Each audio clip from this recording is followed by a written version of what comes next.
Quand la pollution atmosphérique a des effets indésirables insoupçonnés, ce que vient de mettre en évidence une étude de l'INSERM et de l'Université de Bordeaux. On savait que la pollution atmosphérique avait des conséquences sur le système nerveux central, maladies neurodégénératives chez l'adulte, troubles neurodéveloppementaux chez l'enfant.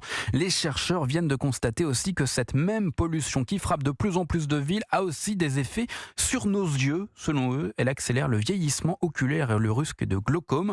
Après avoir travaillé pendant 10 ans sur près de 700 habitants de la métropole de Bordeaux âgés de plus de 75 ans, les chercheurs ont mis en évidence une accélération du vieillissement des yeux chez les personnes exposées aux particules fines, Yasmina Katou.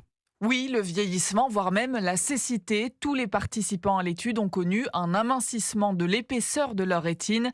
La rétine, c'est ce qui tapisse le fond de votre œil et son état est un indicateur du bon fonctionnement du système nerveux. Et bien, à cause de la pollution de l'air, la couche des nerfs de la rétine s'est affinée. C'est l'un des symptômes précurseurs du glaucome, cette maladie neurodégénérative qui peut entraîner une perte de la vue. Pourtant, alerte Laure Guéraud de l'INSERM, toutes les personnes étaient exposées à des taux de pollution inférieurs au seuil recommandé. On était entre 16 microgrammes et 25. Actuellement, le seuil réglementaire européen, il a 25 microgrammes par mètre cube. L'OMS conseille 5 microgrammes.